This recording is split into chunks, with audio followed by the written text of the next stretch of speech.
104.32 మధ్యలో ఉండాలి. ఇది టోటల్గా 95.68 to 104.32 మధ్యలో ఉండాలి ఓవరాల్గా టెస్ట్ చేస్తే. ఇది చాలా అబ్నార్మల్గా ఉంది.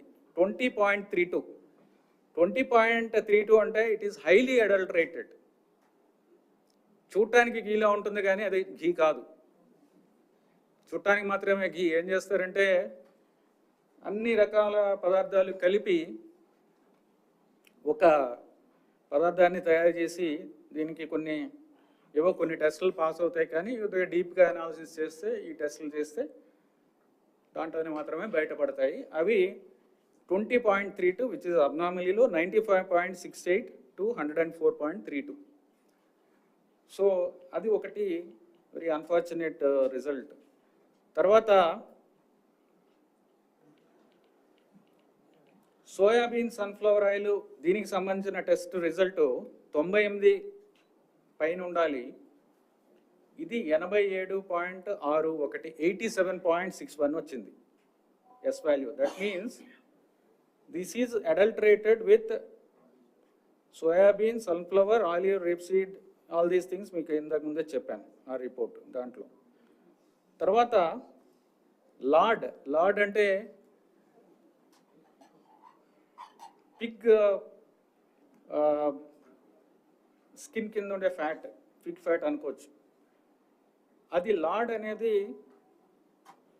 వాల్యూ ఆ టెస్ట్ చేస్తే 116 వచ్చింది. ఉండాల్సింది ఎంతంటే 102కి కింద ఉండాలి. It should be below 102, but it is above 102, which means that it is adulterated with lord also. Next is palm oil and beef టాలో. ఇవి రెండు ఉంటే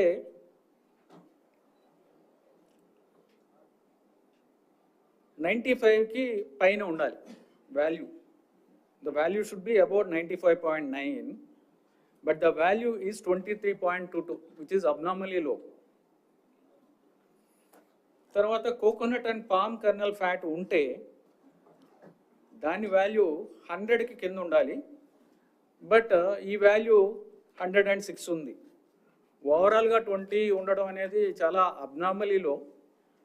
అండ్ ఈచ్ వాల్యూ చాలా తక్కువ ఉండడం, బియాండ్ రేంజ్ ఉండడం అనేది ఇది ఒక కంటామినేషన్ కాదు, అన్ని రకాల పదార్థాలు, యానిమల్ ఫ్యాట్స్ ఉన్నాయనేది ఈ రిపోర్ట్తో అర్థమవుతుంది. తర్వాత ఇది ఒక రిపోర్ట్ కాదు, 4 రిపోర్ట్లో కూడా ఆల్మోస్ట్ సిమిలర్ ఇవి వచ్చాయి. All the reports give similar results, all the 4 samples. So we have immediately stopped the supplies. ఇమ్మీడియట్గా వెంటనే సప్లైస్ అన్ని ఆఫ్ చేయడం. తర్వాత వాళ్ళని బ్లాక్ లిస్టింగ్ ప్రొసీజర్ ఇనిషియేట్ చేయడం జరిగింది. తర్వాత పెనాల్టీస్కి ప్రొసీజర్ ఇనిషియేట్ చేయడం జరుగుతుంది. అది లీగల్ ప్రాసెస్ అనేది ఇప్పుడు జరుగుతుంది. తర్వాత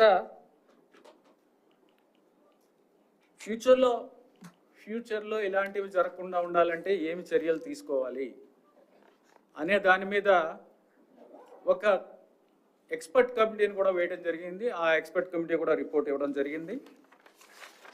మీన్వైల్ ఎక్స్పర్ట్ కమిటీ సహాతోనే ఒక టెండర్ పిలిచి ఆ టెండర్ ద్వారా కూడా quality suppliers with good rate, reasonable rate వచ్చేలాగా ఒక సప్లయర్స్ని కూడా ఐడెంటిఫై చేయడం జరిగింది.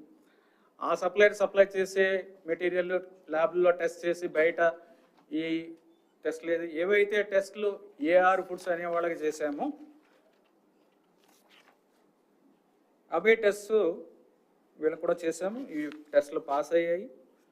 తర్వాత ఇంటర్నల్గా సెన్సరీ ల్యాబ్ అనేది ఒకటి సెటప్ చేయాలి. సెన్సరీ ల్యాబ్కి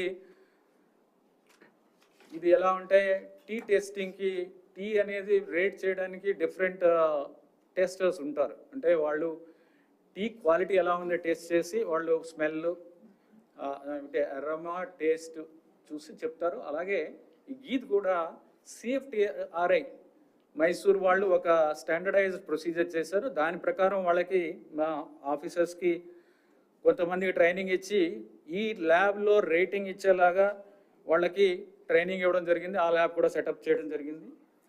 తర్వాత NDTB వాళ్ళు కూడా మన ఇబ్బంది గ్రహించి మీరు కొనాల్సిన అవసరం లేదు, స్వామివారికి మేమే డొనేట్ చేస్తామని వారు 75 లక్షల ఎక్విప్మెంట్ ఏదైతే అడల్ట్రేషన్ టెస్టింగ్కి మనం బయటకు పంపించి టెస్ట్ చేస్తున్నామో అది కూడా ఇక్కడ ఎస్టాబ్లిష్ చేస్తామని వాళ్ళు ముందుకు రావడం జరిగింది.